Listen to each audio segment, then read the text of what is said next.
Welcome to the Daily Tanya. Today is Sunday, the 13th day of Nisan. Today is the Yortzeit, the day of passing of the third Chabad Rebbe, the Tzemach Tzedek. It's a very special day.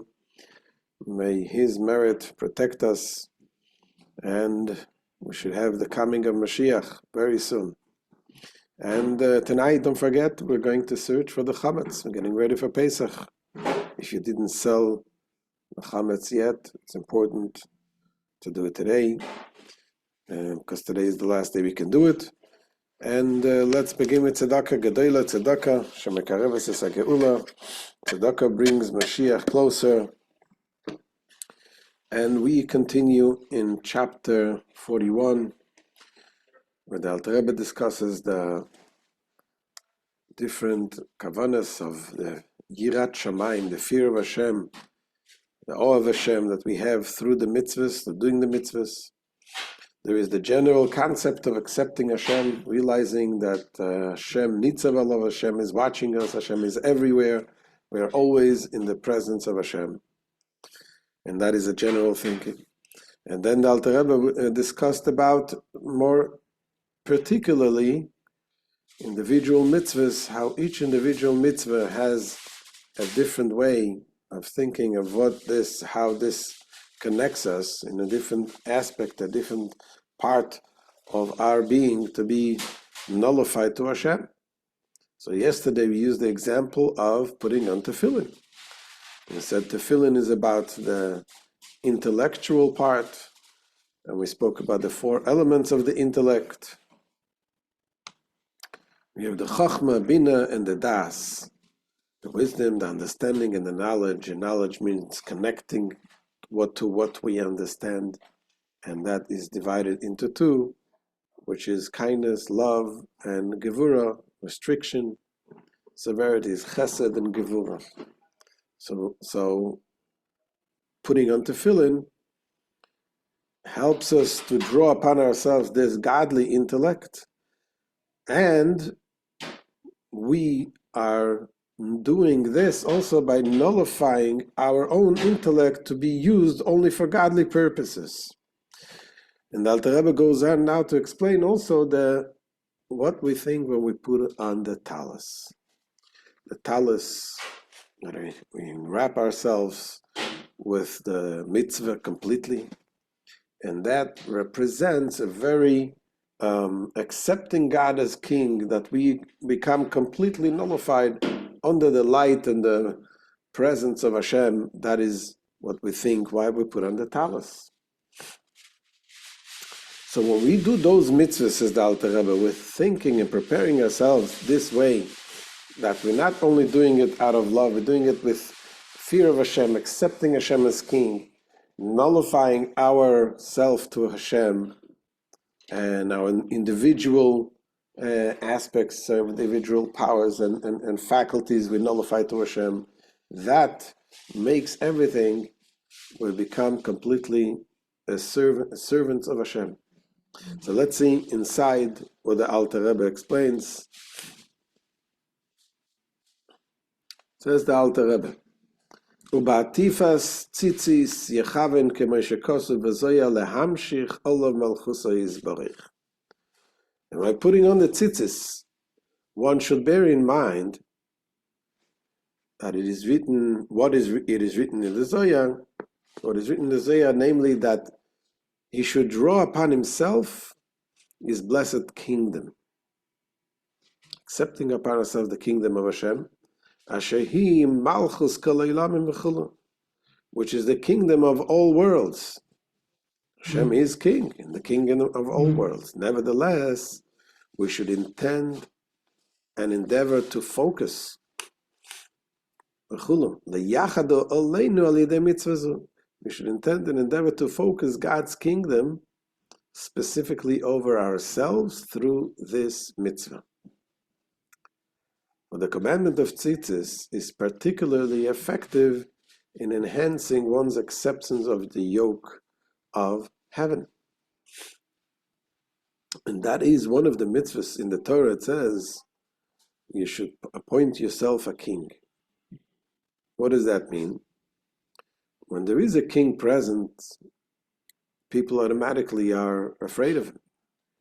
But when you don't feel that there is a king, you just see another human being that you want to appoint them as a king, that is a different story. You are making that person a king, and then you decide willingly to submit to him.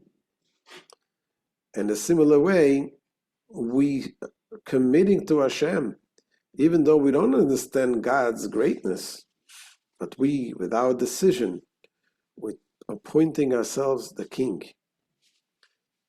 over ourselves, and that is represented in completely enwrapping ourselves with the Talis. This is similar to the commandment, you shall surely set a king over yourself. As the Rebbe notes, the verse implies that before one set a king over himself, he had no king. And it is he who now sets the king over himself. So when we do those mitzvahs, by thinking and contemplating that what we spoke about, with the tefillin, with the tzitzis, then we are fulfilling and doing the mitzvah in the fullest way.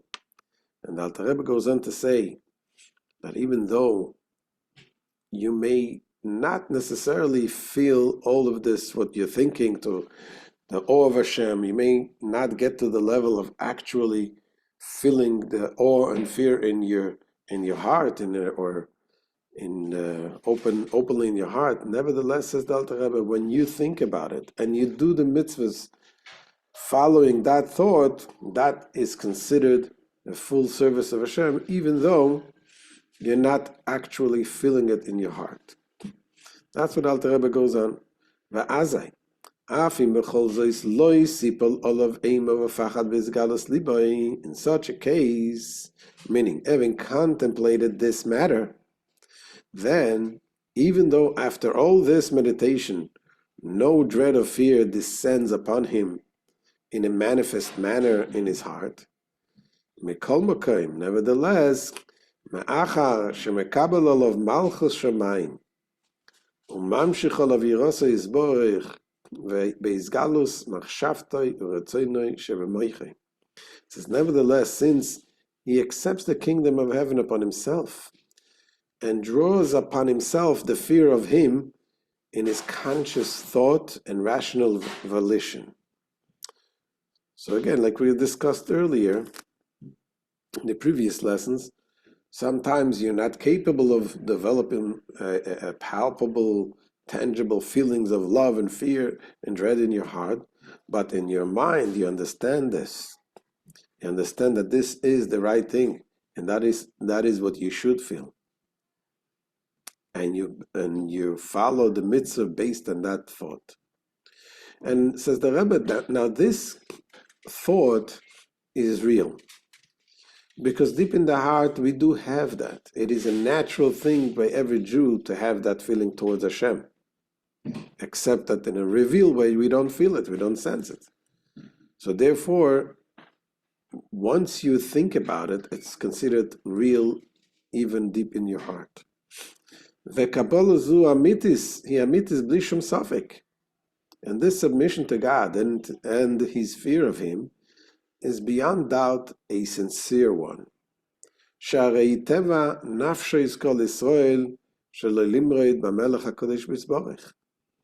Because it is the nature of all Jewish souls not to rebel against the blessed Holy King.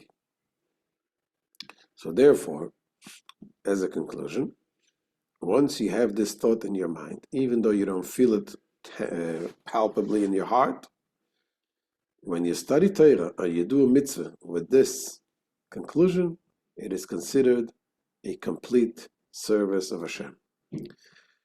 Then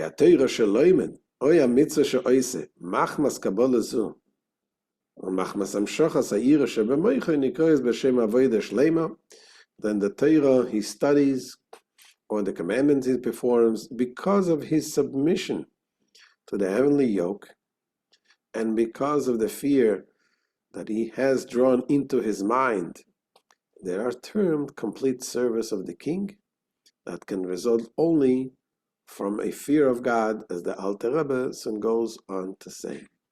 Okay? Like all service performed by a servant for his master or king, which is, of course, prompted by fear and awe. So all this can be accomplished by arousing, even if only in his mind, at least, a minimal level of fear, and utilizing it in the study of Torah and the performance of the commandments. So this is another example that the Rebbe tells us of a mitzvah, the mitzvah of the Talis, taking upon herself the yoke of the king and wrapping herself with the great light, the power of the king. And to conclude with a story, when the Frierdiker Rebbe, the previous Rebbe, once was sent by his father, the Rebbe Rashab, Rabbi Shlomo Zalman, and he told him that that there is a decree, and there was then by the communists that wanted to uproot any religious teachings, and they came, and among them were Jewish people that were part of this Russian Soviets. They called them the Yevsektia, the Hebrew section.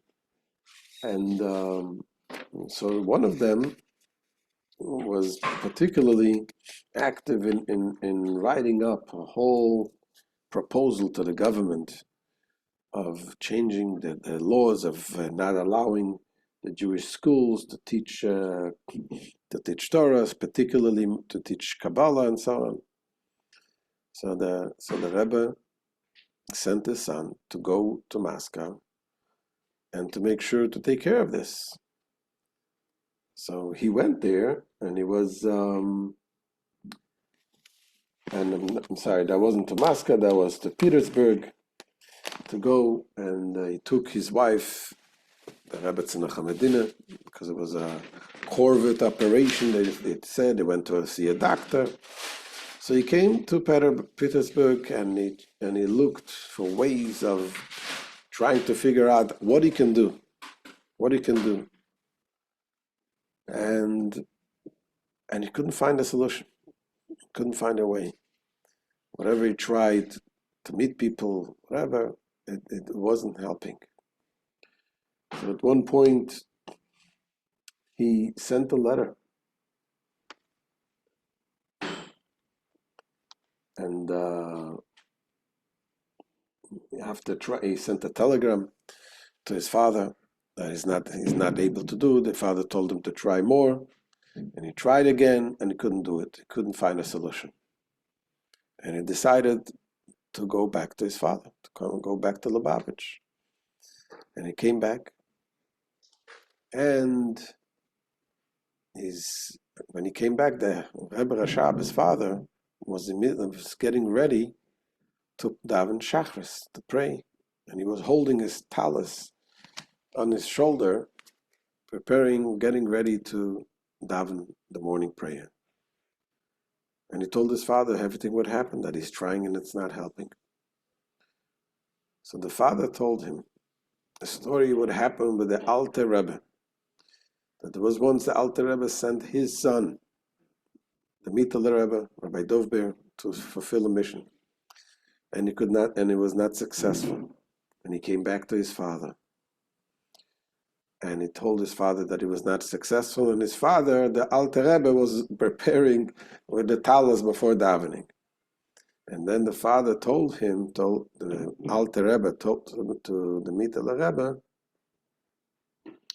that the Talis has this tremendous encompassing light, the godly light, and that light can blind the eyes of the chitzonim, the eyes of those outsiders, those who oppose. As soon as the Mittel Rebbe heard that, he grabbed the tzitzis of the Talis and he kissed it, and he ran back to where he was sent, and he was successful. When the Frierdiker Rebbe heard this story, immediately did the same thing. He kissed the tzitzis of his father's Talis, and he ran back, and he came back to Petersburg. And then an idea came up to him, and he decided to go set up a meeting with that Jew that was actually putting up this proposal. And he met him in the hotel, and he told him, he wants to speak to him. Sure, come. I want to speak. He was very open. He said, very soon, all of your old-fashioned teachings will be stopped. The government is going to stop everything. He was very proud of himself. So the Frierdiker Rebbe told him, is it okay if I see the proposal? He says, sure, no problem. He invites him to his hotel room. He had this folder with all of everything what he was writing, preparing, getting ready to give in to submit. The Frierdiker Rebbe takes it, he starts reading it. And the guy didn't notice, but the Frierdiker Rebbe started ripping to shreds every single paper. As soon as he noticed it, he started screaming, what are you doing? I worked on this for months and now I have nothing I can do. I can submit this. And he got so angry, so upset, and he slapped him across his face. The Frierdiker Rebbe just got up and he ran out and went back home, and that decree was nullified. A short while later, that person got sick and he passed away a short while later. And that was an example of what the Rebbe is teaching us, what the tzitzis, the power of the tzitzis. The mitzvah of Hashem, Hashem gives us the commandments. We wear the tzitzis, we take upon ourselves Hashem as king. And may Hashem help that all of these lights of Hashem should come to us in the individual way. The tzitzis has the tzitzis itself, the Talis, and then there is the strings that come out of the Talis, and that represents from this light, and this great light comes out individual strings that fits each and every one of us to give us all the blessings and all the brachas, and the main bracha, the coming of Mashiach. You should have a kosher freilich and Pesach. Mitzvah Hashem will see you tomorrow before Pesach. All the best.